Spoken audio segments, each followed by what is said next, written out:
don't know how graphic I can get. Get as graphic as you like, girl. I've exposed my life on YouTube. Don't worry, they're used to it.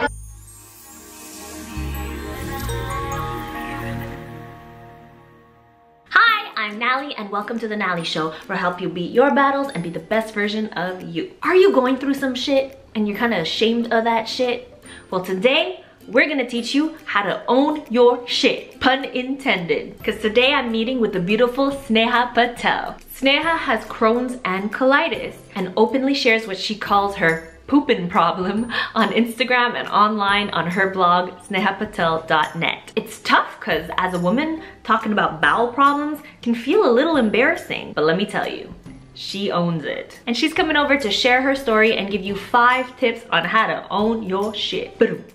We'll see you soon.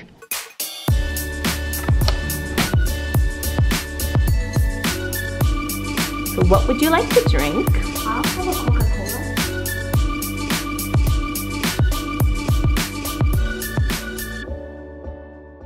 I am going to pretend I'm really ignorant. Actually, no, let's be real. I have no idea about Crohn's and colitis. I'm not even sure what it consists of, what the symptoms are, how you get it. So this show is all about spreading awareness, inspiration, aspiration, and awareness. I'd love for you to educate me and everyone watching. Absolutely. So basically, Crohn's and ulcerative colitis is a form of IBD. So it's inflammatory bowel disease. What can happen to us is we can get ulcers throughout our colon, on our intestines. For people with Crohn's, it can go all the way up. Ulcerative colitis will kind of stay more towards the bottom. A lot of bleeding, so those ulcers are kind of like rashes, you can say. So when you go to the washroom, there's bleeding, you feel dizzy. It's an autoimmune disease, so my body can differentiate the good cells from the bad. So my body is kind of attacking itself. So which creates inflammation and could pus and ulcers and all kinds of tumbling effects. How do you get Crohn's and colitis? Like when did this start in your life? So for me, it was about 10, going on 11 years now. So I was 22 years old. And my mom actually has Crohn's disease. Okay. So they say it can be hereditary. I was like 22 years old and I started going to the washroom very frequently, very urgently. It was like, you gotta go now. And then I started seeing blood. My body, I was tired, major stomach cramps. And my mom's like, you need to go check, yeah. You know, because she knew I was a little bit stubborn. I'm like, no, I'm fine, I'm good. No, it's just a little virus. Yeah. It'll pass, food poisoning. I went to go see a gastroenterologist, so that's the type of doctor that deals with the digestive system. Right. And then she tells me, you know, to get on the examining bed, and she just went in there. Yeah. And I screamed. I screamed too. Yeah, I screamed, and I was like, what's going on? And she's like, we need to do a colonoscopy. And me at the time, I'm like, a what? She's like, it's a colonoscopy. It's like a tiny little camera that we're gonna insert inside and check it out. I'm like, a camera that's gonna do what? I was like, no. So I actually wrote a blog about my first experience getting a colonoscopy. It was probably the worst experience of my life. Okay. Yeah. And then she said we're gonna have a follow-up meeting once, you know, she checks my video footage. Your video footage of what's happening up there. What's happening up there. She called me back into the office and she's like, you have ulcerative colitis. Me, I was like, no, she's wrong. She doesn't know what she's saying. Like, just, I probably need antibiotics. Right. It's probably a virus. Like me, disease, that word didn't exist. It was not part of my vocabulary, not to, for me at least. Like now I'm 32 and I got it when I was 22. So for years, I would buy the medication just because it was prescribed. Right. I would take it for a couple of days and then throw it away. I'm like, no, I'm fine. No, I'm good. No. I didn't want it to be real. Did that make your situation worse? Absolutely. Absolutely. Because I wasn't taking care of myself. I wasn't taking my medication. I was ignoring all the signs. A lot of it has to do with food also. Okay. So I would just eat whatever I wanted, whenever I wanted. Have you changed your diet now? So I have not completely. It's a work in progress. Then they say, you know, don't eat too much spicy food. I'm Indian. Hello. Indian curries, like best food ever. Right? So not too much fried, like oh my god, samosa. How has Crohn's and colitis changed your lifestyle? So if I backtrack to a couple of years ago when I wasn't taking care of myself, I would have to constantly run to the washroom, and urgently. How many times? 8 times, sometimes 10 times a day. And it was like, if there's not a washroom, like, we're gonna have a problem. I would have to stop urgently, like at gas stations, fast food places, anywhere, just anywhere, wherever I knew there was a washroom. As a woman, having this pooping problem, and like, come on, women don't even like talking about burping and farting. So brave of you. Thank you. To just openly discuss how many times you have to go to the bathroom. Thank you so much. It was really hard. Where did this like epiphany come from, where you were like, you know what, I'm gonna talk about my pooping problem? So in November 2015, I was actually in the hospital for 26 days. It was terrible. I had a really bad experience and I was severely sick. There's only so much Netflix you can watch and Facebooking that you can do. And people around me would tell me, you know, like, why don't you just write? You know, read articles about other people that are writing, start writing yourself. So I started doing that. But then it was just for me. I would just read it and I'm like, hey, that's pretty good. Yeah, you know? yeah. But to put it out there, no. Ooh, No. This was my hidden secret. That means I have to come face to face with everybody knowing that I suffer from this pooping problem. And I said to myself, you know what? That's it.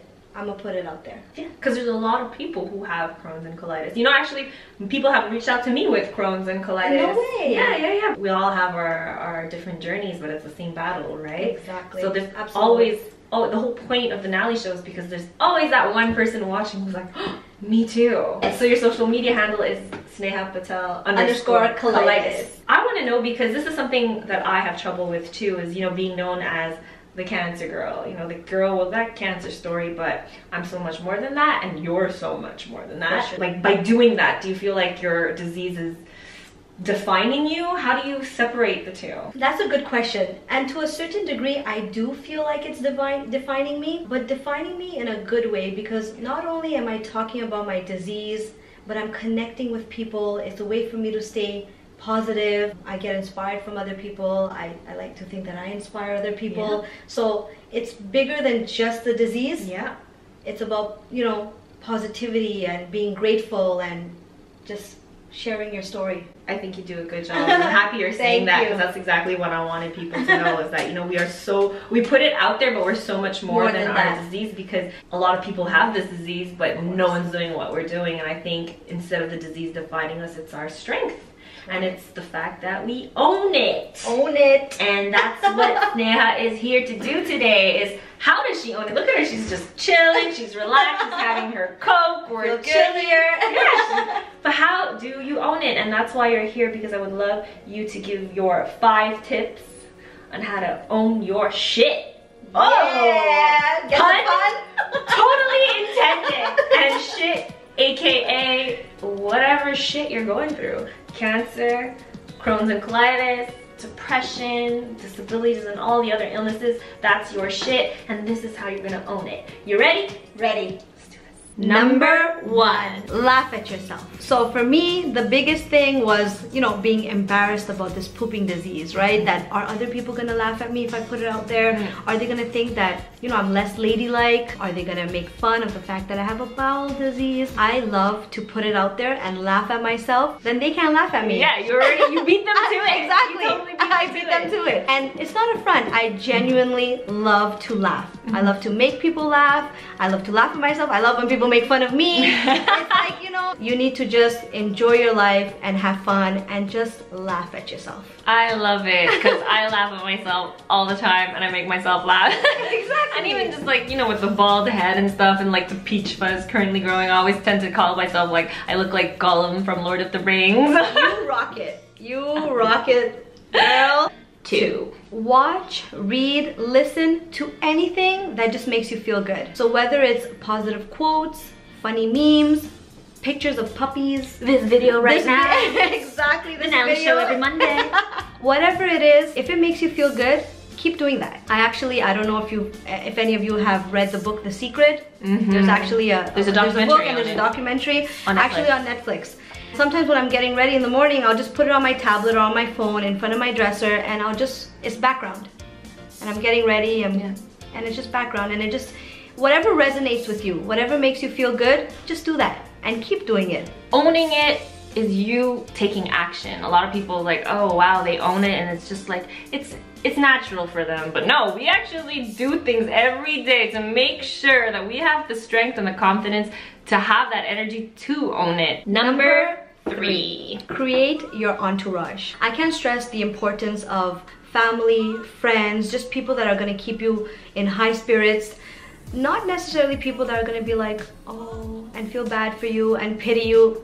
Trust me, we don't want that. We want people that are gonna be like, okay, this is what you're going through, now what? What's the next step? What are we gonna do to make it better? Energy affects you so 100%. Much. Like, I cannot be around people who are too negative too long, because then I get influenced by that. Of course. One good example is I actually went to go see Scott Hamilton talk, who's the Olympic gold medalist in figure skating. And he also had cancer, 3-time cancer survivor in the brain. It was crazy. And he said that anyone who would come into his room or in the hospital room with the bottom lip frowning, you know, and would be like,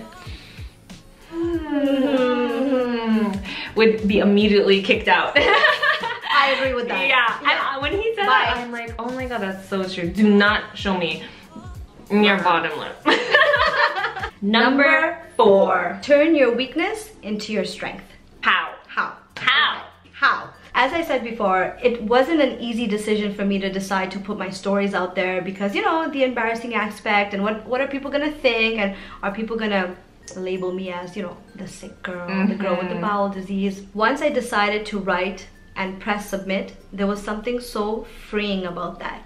It just lifted this weight off my shoulders. As a result, what happened was I got to connect with countless numbers of people around the world who also suffer from the same disease. And by talking to them and hearing their stories, it inspires me, it lifts my spirits also, makes me want to continue. It was the best decision I ever made. Your weakness, once you let it out, you're gonna realize that there are far more advantages than there are, you know, disadvantages. You'll slowly realize that your weakness is actually your strength, but it's only your strength if you let it out. You know, if you let the lion out of its cage. Let it out. Just let it go. What's 5 in Gujarati? Panch. Panch? Panch. Panch. Yes! Panch. Be grateful for what you have. Be proud of who you are and be thankful for your life. I remember I used to pity myself. I was angry. I was so angry that I used to tell my mom, like, oh, I got this because of you. Oh no. Yeah, and it was a terrible thing to say. I realize that now. And I used to tell people like, oh, I don't want to be labeled as a sick girl or someone who has a disease, a bowel disease. But today, I want to be labeled as someone who has a disease. Why? Well, who would want that? I have a chronic lifetime illness, and I keep a smile on my face every single day. Bam. Bam. Bam.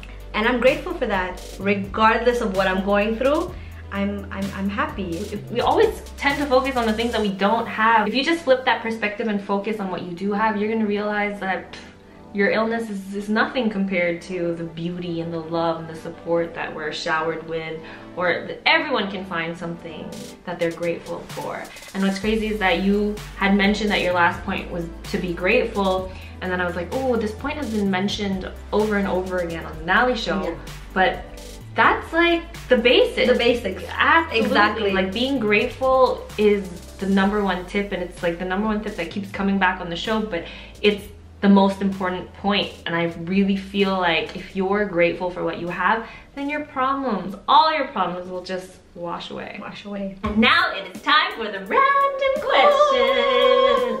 Sneha, I heard you are a fantastic Bollywood dancer. I've seen a couple of videos online, and since my boyfriend is Indian, I really need to impress my in-laws. My question is, can you teach me your best Bollywood move? So, we're gonna do this. Oh my god. Now I'm nervous. What am I doing to myself? We're gonna go up like this. Up like this. And we're gonna go and twist. And oh my gosh. And twist. This is great. Girl, you got this. You sure you're not Indian? Single. People think I'm Indian all the time. Yay! Thank you so much. That's so fun. We have a question for you now. What's your shit And how do you own it? What do you do? Let us know in the comment section below. If you want to follow Sneha and check out her Bollywood dance video, but more so how she owns her shit every day and inspires everyone on the daily basis and inspires me, please follow her. Right over here, I'm gonna put the information. If you like this video, give it a thumbs up. If you wanna watch my vlogs, they're up there. If you wanna watch the last episode, it's down there. Don't forget to subscribe because I release videos every Monday. So share this to anyone in need. Be patient, be kind to yourself, be passionate, and be the best version of you. Bye! This is not gonna be part of it, right?